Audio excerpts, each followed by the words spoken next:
하나님의 말씀 디모데전서 4장 11절에서 16절까지 말씀입니다. 너는 이것들을 명하고 가르치라. 누구든지 내 연소함을 업신여기지 못하게 하고 오직 말과 행실과 사랑과 믿음과 정절에 있어서 믿는 자에게 본이 되어 내가 이럴 때까지 읽는 것과 권하는 것과 가르치는 것에 전념하라. 내 속에 있는 은사 곧 장로의 회에서 안수 받을 때 예언을 통하여 받은 것을 가볍게 여기지 말며 이 모든 일에 전심전력하여 너의 성숙함을 모든 사람에게 나타나게 하라. 내가 내 자신과 가르침을 살펴 이 일을 계속하라. 이것을 행함으로 내 자신과 내게 듣는 자를 구원하리라. 아멘. 오늘 하나님의 말씀의 주제는 성숙한 영혼의 힘이라는 말씀으로 은혜를 나누려고 합니다. 오늘 본문을 보시면은 목회자에 대해서 어떻게 목회를 해야 되는지를 말씀하고 있습니다. 대표적으로 너는 이것들을 명하고 가르치라 라는 11절 말씀 볼 때요. 너가 누굽니까? 디모데입니다. 디모데를 두고 바울이 쓰는 편지지요. 바울이 디모데를 어떤 사람으로 여기며 편지를 쓰고 있을까요? 네, 그렇습니다. 디모데를 교회 목회자로 보면서 편지를 쓰고 있는 것이지요. 즉, 바울은 젊은 목회자인 디모데에게 어떻게 하면은 교회를 잘 섬길 수 있는지, 어떻게 하면은 교회 모든 성도들을 잘 지도할 수 있는지를 알려주는 것입니다. 그러면 오늘 말씀은 첫 번째, 목회자에게 하는 말씀이기도 하지만 오늘날의 목회자에게만 하는 말씀이 아니라 각 가정의 리더를 맡은 사람에게도 하시는 말씀이기도 하죠. 대표적으로 교회에서 리더를 맡으신 분들이 있고요. 또 각 가정에서 가정예배 리더를 맡으신 분이 있어요. 또는 회사나 내가 있는 공동체에서 리더의 역할을 맡은 사람이 있어요. 그러면 내가 리더라고 한다면은 이 말씀이 내게 주어질 때 어떤 말씀으로 옵니까? 내가 어떻게 해야 우리 가정을 잘 돌볼 수 있는지 말씀해 주는 거구나. 내가 어떻게 해야 내가 속한 공동체에서 리더의 역할을 잘 맡을 수 있는 거구나. 저는 리더가 아닙니다 라는 분들이 있을지도 모릅니다. 하지만 기억하세요. 리더가 아닌 사람은 사실 없습니다. 주님 안에서 모든 성도들이 다 한 명의 목회자와 같습니다.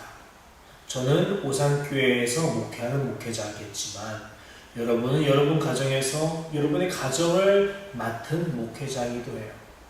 어른만 목회자가 아니죠. 자녀분들도 한 명의 목회자와 같습니다.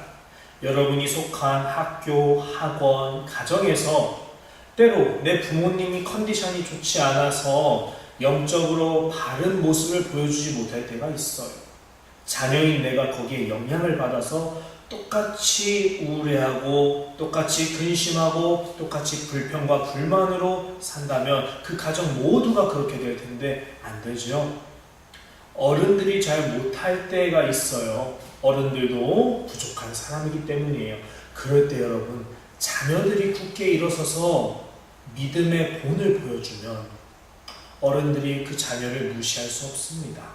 그걸 말씀드리는 거예요. 그래서 정리합니다. 첫 번째, 오늘 이 말씀에서 11절에 너는 이것들을 명하고 가르치라 할 때 너가 누굴까요? 당신 디모데겠지만 오늘날에는 남녀노소 여러분 모두 우리 모두가 목회자입니다. 기억하시길 바라요. 자, 그런데 11절을 보시면요. 우리에게 맡겨진 사명이 무엇일까 하니까 이것들을 명하고 가르치라라고 되어 있지요. 이것들은 하나님의 말씀을 의미하겠고요.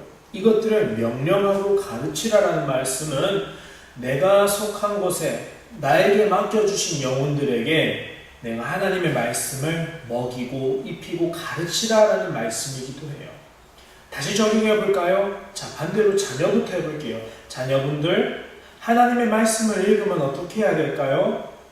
나만 그 말씀을 지키는 것이 아니라 우리 부모님이 이 말씀을 따라 지키며 살 수 있도록 엄마 아빠에게 잘 인도해 줘야 돼요.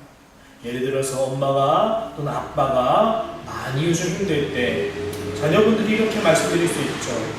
엄마, 아빠, 하나님께서 함께 하세요. 이런 식으로요. 반대로 부모님 입장에서도 마찬가지예요. 우리 자녀가 학창시절에 학교 생활에서 적응을 잘 못하고 있을 때 엄마, 아빠로서 하나님의 말씀을 잘 전달할 수 있죠. 아들아, 딸아, 지금 너가 많이 힘들고 고민되는 그런 시기지만 분명한 건 하나님이 너와 함께 하시고 너에게 큰 꿈을 갖고 계셔. 넌 할 수 있어. 가정에서 이렇게 모든 사람의 입술에서 불평과 원망과 시기와 이런 말이 아니라 감사와 찬양과 믿음의 소리가 나온다면 그 가정은 참 복된 가정이라고 할 수 있어요. 그러므로 첫 번째 이어서 두 번째, 우리 모두가 목회자면서 동시에 우리 모두가 하나님의 말씀을 서로에게 명하고 가르쳐야 되는 존재입니다. 세 번째는 무엇일까요? 12절을 보시길 바랍니다.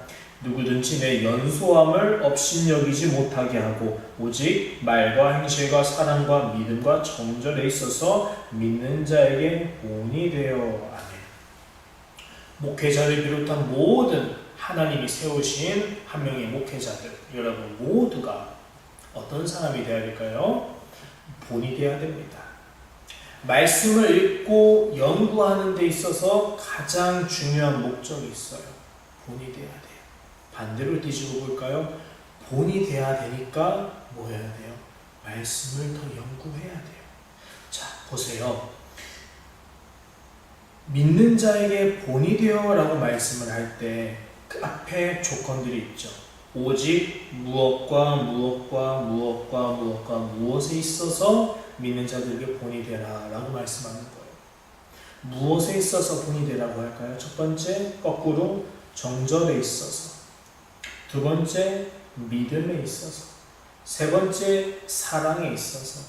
네 번째, 행실에 있어서. 다 뭐에 관련됐어요? 행함에 관련됐어요. 행동에 관련돼 있어요. 그죠?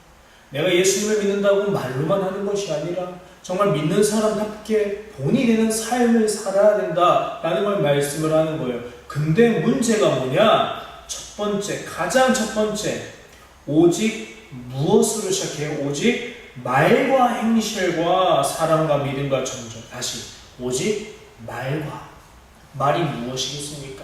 우리 입술에서 나오는 모든 말에서 본이 되라는 말씀이죠. 어떤 말을 하라는 거예요? 우리 입에서, 다시 강조하는 거예요, 하나님의 말씀에서 나오는 모든 좋은 말들이 여기 너무 많은데 우리 입에서 하나님의 말씀에 관련된 걸 나오는 게 아니라 세상에 관련된 것들, 하나님과 상관이 없는 것들, 불경건한 것들, 신앙적이지 못한 태도들에 관한 말들, 이런 게 나와서는 안 되겠다라는 거예요.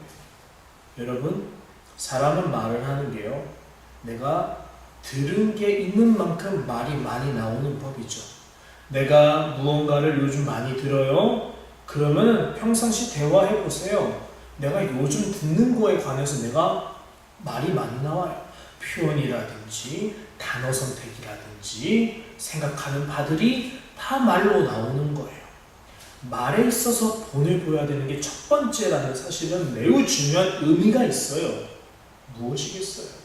내가 사랑이 뛰어나고 행실이 있고 믿음이 좋고 정절이 있어도 정작 가장 어려운 게 뭐냐? 혀를 다스린다라는 거예요. 야고보서에서도 혀를 다스리는 자는 모든 몸을 다 다스린다라고 말씀을 해요. 혀를 다스린다, 즉 내 입술에서 나오는 말이 내가 생각하고 내 마음에 담아있는 것들이 그냥 나오는 통로라는 거예요. 내가 사랑을 아무리 누구에게 베풀어줘도 입술로 욕이 나오면 이 사랑은 억지 사랑이에요. 내가 아무리 열심히 부지런하게 교회 일을 해도 내 입에서 교회 나오기 싫어, 불평불만이 많으면 교회 나오는 게 사실 거짓말이라는 거예요. 그것은 외식하는 거라는 거예요. 다시 말씀드릴게요. 가장 본이 되어야 될 것은 사실 행함이 아니에요.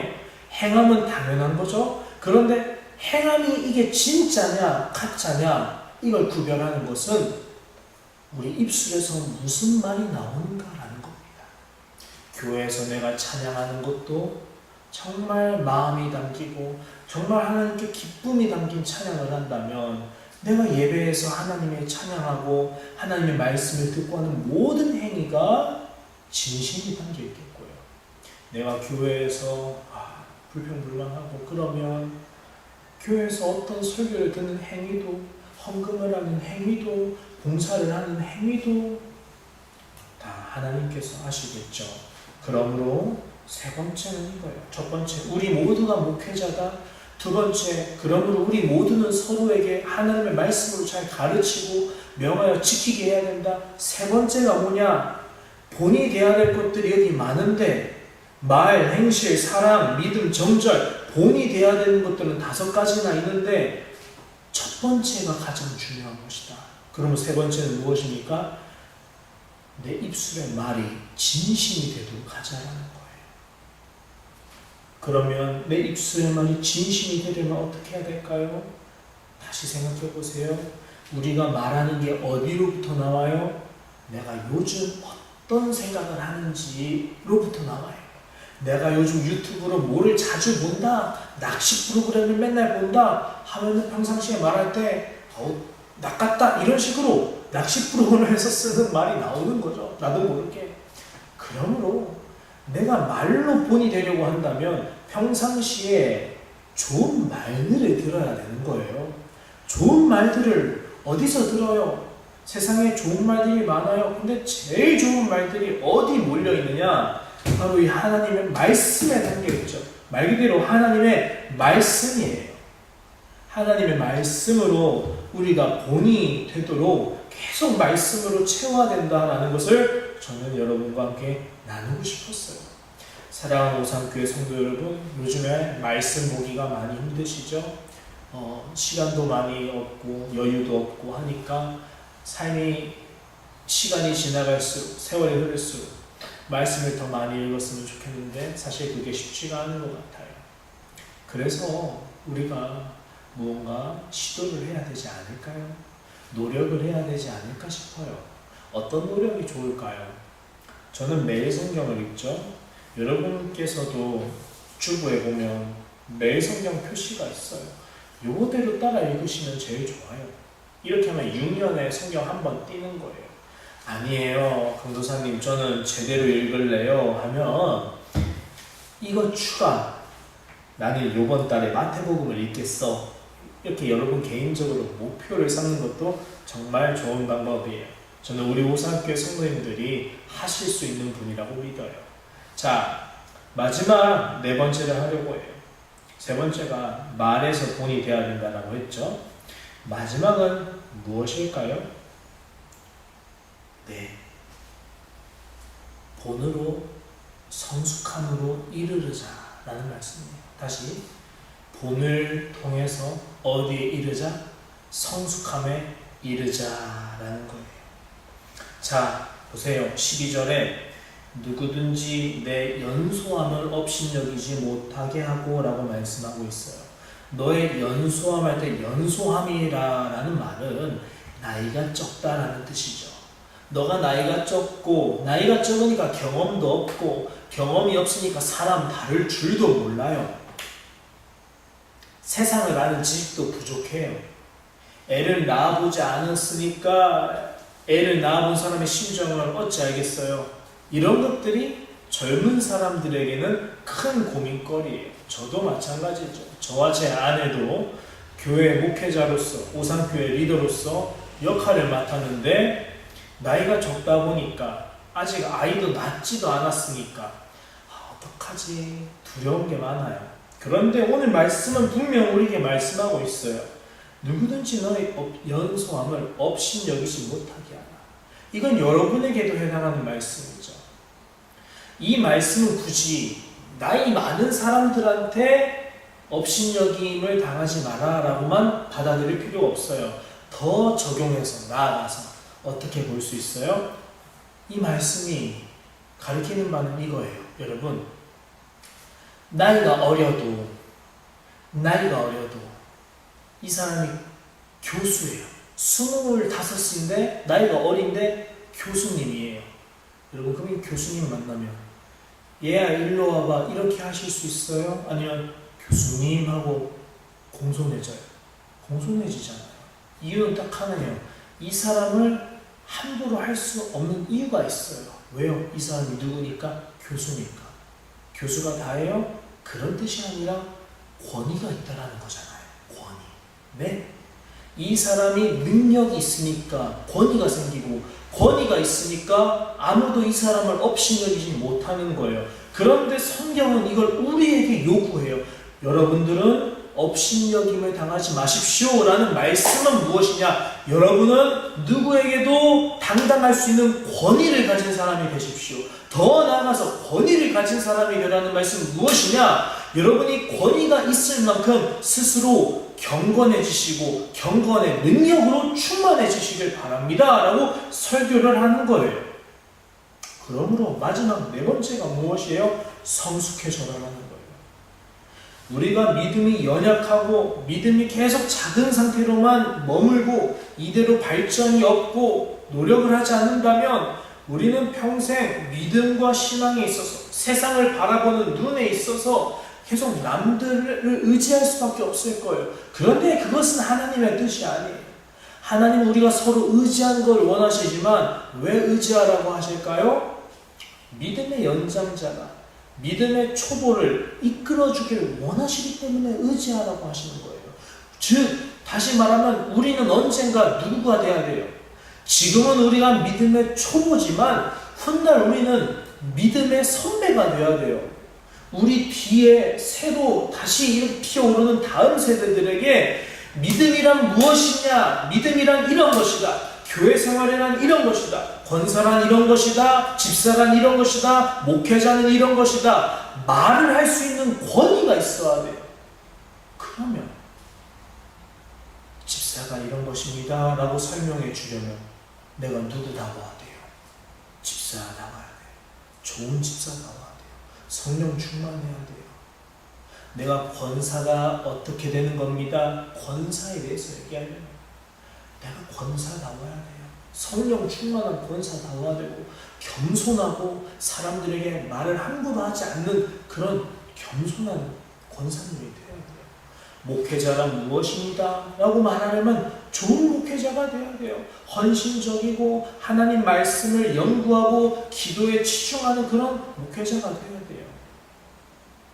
더 나아가서 좋은 아버지가 되려면, 좋은 어머니가 되려면 아버지는 이렇게 되는 거야, 엄마는 이렇게 되는 거야 설명해 주려면 좋은 아버지가 돼야 되고 좋은 어머니가 돼야 돼요.